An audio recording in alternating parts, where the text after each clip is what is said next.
All right. Hi, guys. Welcome, everyone. My name is Jennifer Ramirez, and I am the founder and executive director of the nonprofit organization called And Rise. At And Rise, we empower women to be the ultimate versions of themselves, personally and professionally. As part of personal development, we also believe that being financially free and responsible is very important, especially for single mothers. Being a single mother has many challenges, but one of the most common challenges are saving money and investing. I personally struggled with debt and was $25,000 in credit card debt in my 20s. I unintentionally got myself into a bad situation and I was drowning. I had never been so stressed out about money or the lack of it. It wasn't until I started educating myself about money, how it works, how to get out of debt, and how to grow your money that changed my financial situation. I began paying my debt down and made a lot of sacrifices, but I was determined to be debt free. By the time I was 30 years old, I was 100% debt free. I started creating additional streams of income for myself and began purchasing real estate as well. Now I am 100% debt free, no car note, no credit card debt at all. And I share my story because I know what it's like to struggle and feel like you're never going to get out of that financial hole that you're in. And I share my story so that other women can see that I did it with simply having determination and the willingness to make sacrifices. I was willing to use 100% of my income tax checks towards paying off my debt. Any Christmas or birthday money went to debt. Anything extra went to debt. It was hard, but I'm very satisfied and proud of the choices I made. And now I'm reaping the benefits of my choices to be financially responsible. Someone else who is serious about being financially independent is Blanca. I'm so very excited to introduce you to financial coach Blanca Sepulveda. Welcome, Blanca. Hi, thank you for having me. Yeah, and thank you so much for being here with us today. I would love for you to introduce yourself and talk to everybody about yourself a little bit and what you do. Awesome, thank you. And first of all, congratulations on becoming financially independent. I Thank know it's a you. lot of hard work and discipline, so great job. Thank you so Um, much. so my background is banking. I worked in banking 25 years. 20 of those years I spent at the Federal Reserve Bank of Chicago, and I've learned so much over since then. Being in banking really didn't help me be financially savvy. It was just a job, Monday through Friday, going to work. But I found a new, a whole new world.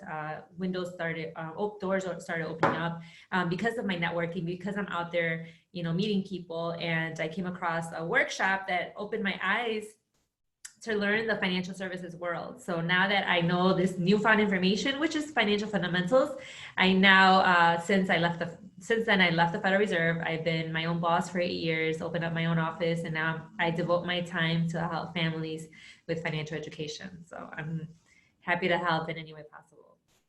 That's great. Thank you. Thank you for that. So let's talk a little bit more about like debt management and why it's important. So debt is one of the major causes that doesn't allow people to save money, first of all. And so I feel like money is a game. You're either winning the game of money or you're losing the game. When you are in debt, you're losing the game, right? When you're not in control of that. And if you know how to use debt properly, you're winning the game. That's part of playing. And so, when you have really good credit, right? You're managing your debt, you're able to invest, you're able to buy properties, you're able to, even to rent a car, you need a credit card. So it's just a matter of being responsible when it comes to credit and managing that debt. Yeah, and I will add on to that is that's why getting out of debt was so important to me, and keeping my credit score up to par was really important because I knew one day I wanted to do something with my credit. And I eventually got into real estate. I didn't know that back then, but had I not had my credit score up, I wouldn't have, been able to get those low interest rates and, lower rates and stuff like that. So that really did help me personally. And that's why it's important to make sure that you keep that credit score up, because then it gives you not just for houses, but for cars, credit Definitely. cards, stuff Yeah. like that. I So, had a trouble with managing my debt growing up in my 20s and 30s. I was introduced to credit cards at a young age, and I didn't know how to, properly use them. So I was just charging everywhere I went, I was charging. I thought it was yeah, normal. Yeah, I had yeah, like 10 credit cards, right? And so I got myself into a hole, and it's really hard to get out once you're in that hole because of interest rates, right? yes, And so it may take people in their lifetime to try to get out of debt.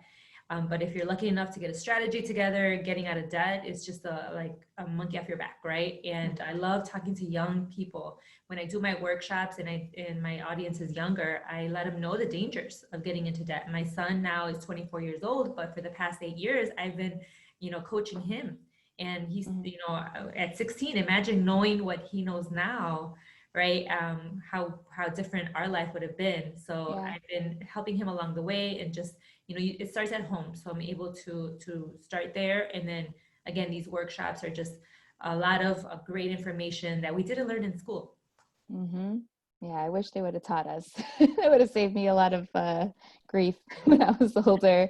And also, I will add to that because I wasn't educated about this back then, I didn't realize that I was just paying interest on interest on interest, and I was paying the minimum payment every month, and I was paying about 230. And I'm like, how come my balance is never going down? And then I started Googling things and teaching myself, and I was like, oh, that's why, because I'm just paying the minimum. So you're just paying interest. And that's why I couldn't get out of that hole. So yeah, it's definitely important to have a good strategy to get out. My strategy was, I mean, it was balance transfers to zero interest cards. That's how I kind of saved myself. Otherwise, I feel like I would have just kept the cycle going. Yes, yes, Yeah. 100 inches is very powerful. And you are either winning with getting good interest rates, or you're losing by owing high Lots. interest rates. So Yeah. the rule of 72 is very important. It's one of the topics that I share in my workshops. Yeah. And since we're talking about the rule of 72, can you tell everybody what that means? Yes, definitely. So Albert Einstein came across a formula. He said if you take the number 72 and you divide it by the amount of interest you're earning on your money, it equals how many years it'll take for your money to double. So just imagine, what's the first place you think of when you want to go save money? First place you go, Bank. the bank, Bank. right? Yep. So if we go to the bank, how much interest rates are they paying us to save our money there? Um, Nothing. from the top of my head, I know that Chase is 0.01%. So let's just say it's our lucky day and we get a full 1%. How many times does one go into 72?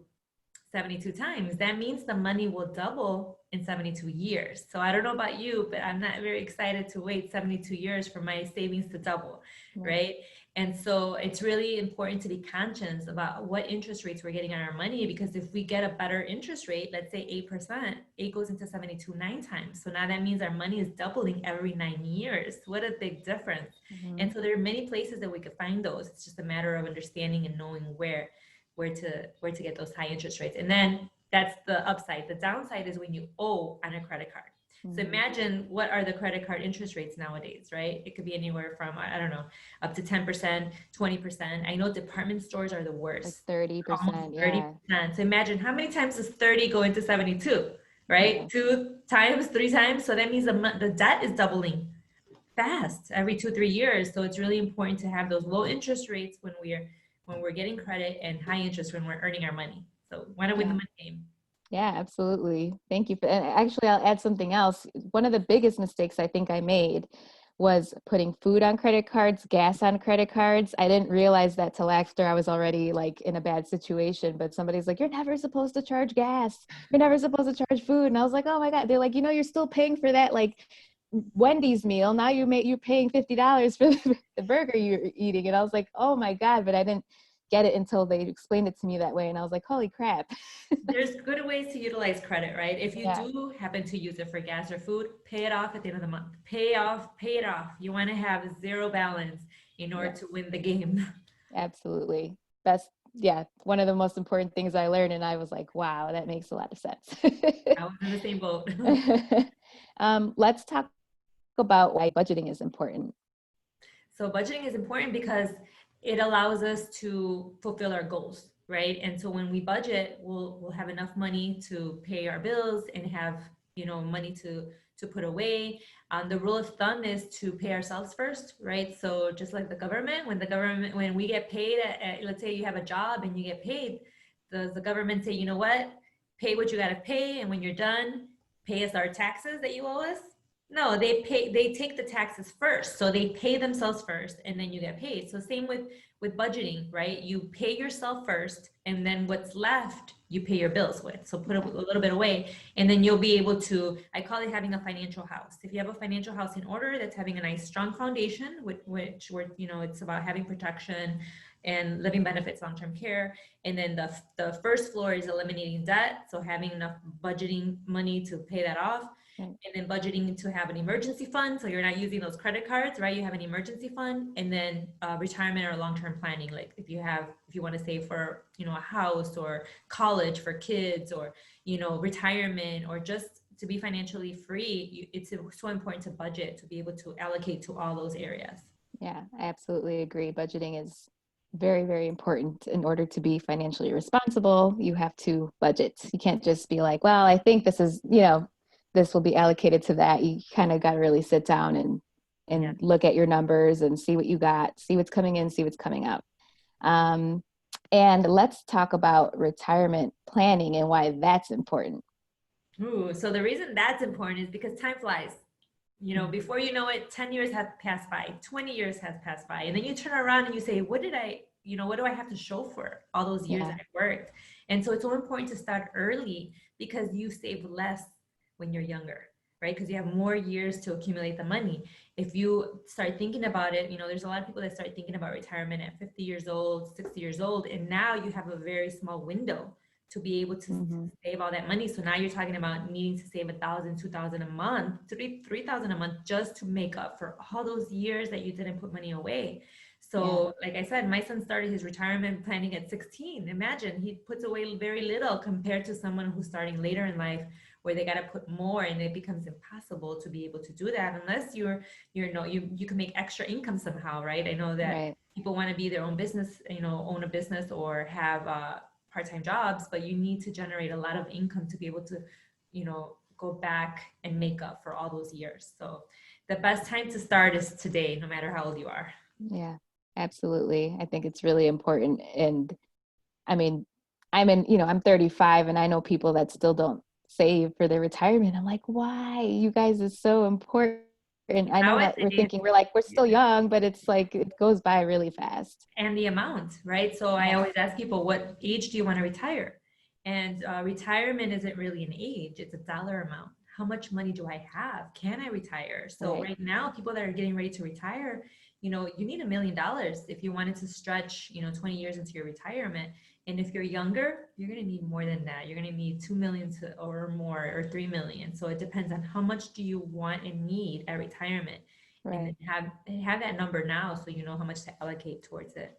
Yeah, absolutely. I agree. It's very important. So everybody should be looking at their 401ks and all that stuff. And if you're self-employed, definitely There's a lot important. of options. Yeah, for sure. Oh, thank you, Blanca, for all that information. And if people want to like sit and talk with you, where can they find you? So I do a lot of online workshops. I do consultations. My office is in the West Loop of Chicago, but now with everything happening, we've had a successful, workshops online through Zoom, virtually, and so you could find me through my webpage. You could find blancasepulveda.com, and you could schedule an appointment there or send me a message. And then also my phone number, 708-426-9024. I'd be happy to, do a free consultation. All the services are free, of course, because I believe in community outreach and helping families. Just watching my family. I wish somebody was there for my grandmother, somebody was there for my parents, and I'm just so grateful that I'm there for my son. So Yeah, thank free you so financial much. fundamentals. Yeah, absolutely. Well, thank you, Blanca, for coming on here and talking to our community about money and why it's important to save and be financially responsible. I think this is really important. So thank you for being here with us, and I appreciate you Thank coming you out. for the invitation. I'm No honored. problem. We'll talk soon. Okay, bye bye. Bye.